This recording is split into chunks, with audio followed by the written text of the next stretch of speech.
We got to talk about the resurrection of the Christ.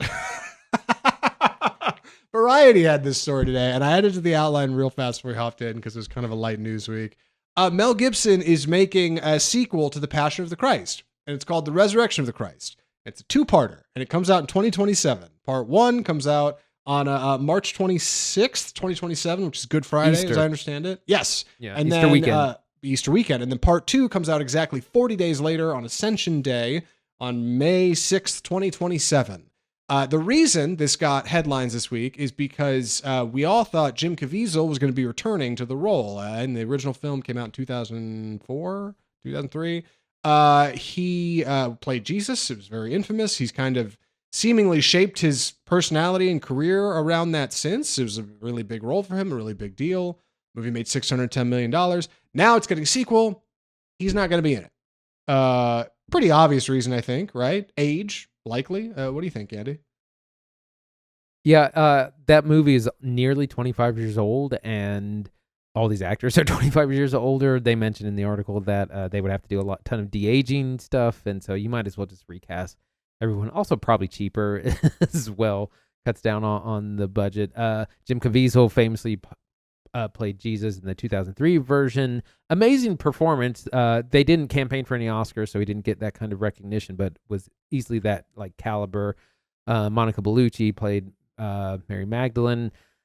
So all these actors are much older now, and they've had to recast. It's interesting to see the two films come out really close together, and there is a built-in audience for these kind of faith-based filmed. I don't want to say that there's not, but I don't think it's going to make the kind of money it did back then. 610 million back then, probably close to 800 or 900 million today.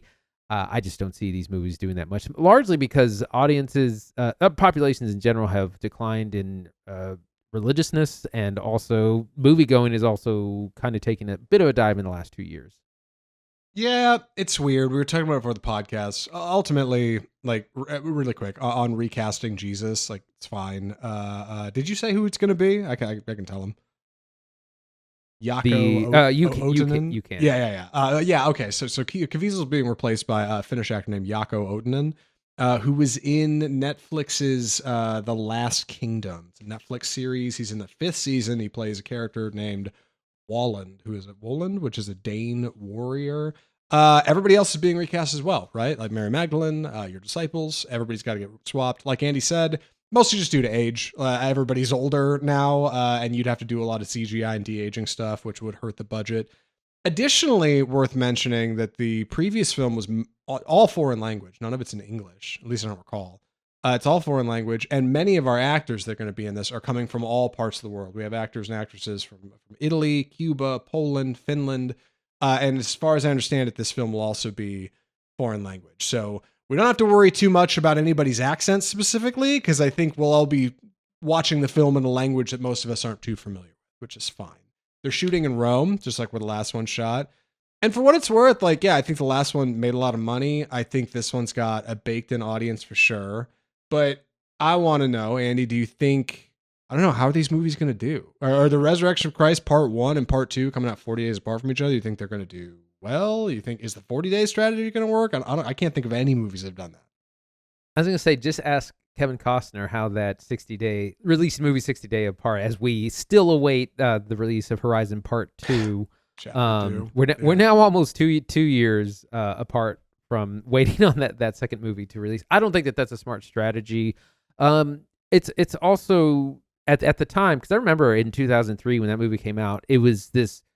I mean, it was just this cultural behemoth where like no one had seen a religious film made like this, because it was just very period accurate. Like it looked like a Gladiator or Braveheart. It was that level of Hollywood polish. It was in Aramaic.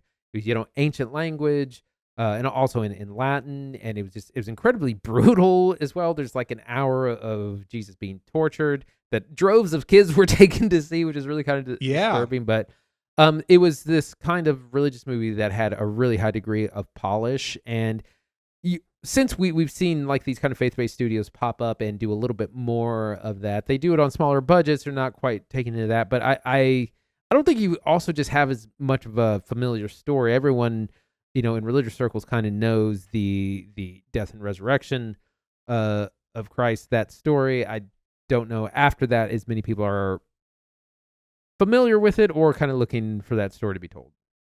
Yeah, I'm really curious to see how they kind of package this, because the idea of releasing a part 1 and part 2 so close to one another is unique. And obviously theaters are looking for strategies to get people back in seats. Hollywood as well, of course. Everybody wants people going to the movies.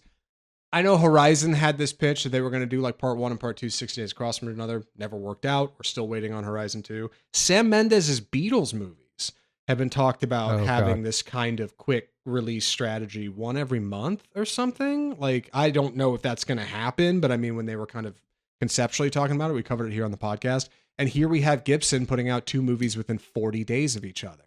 Weird, strange, and I'm kind of with Andy. I don't think it works. I think people feel like you should have just made it all one thing.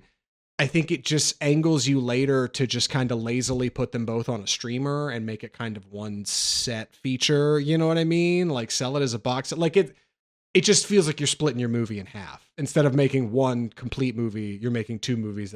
Mission Impossible, right? 7 and 8.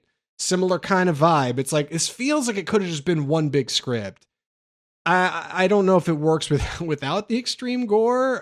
We were talking about that before the podcast. Like, part of what made The Passion work so good is like showing the visceral suffering of the Christ figure, right? Like, in gory detail, and showing that suffering and that sacrifice produced a strong emotional response in audiences all over the world.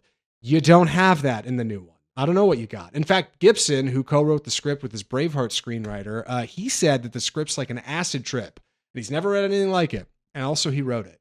So I don't know. I was asking him before we did the podcast, like, how did Hacksaw Ridge do? How have Gibson's last few movies done? And they've all done fine at the box office. Certainly enough to get this greenlit.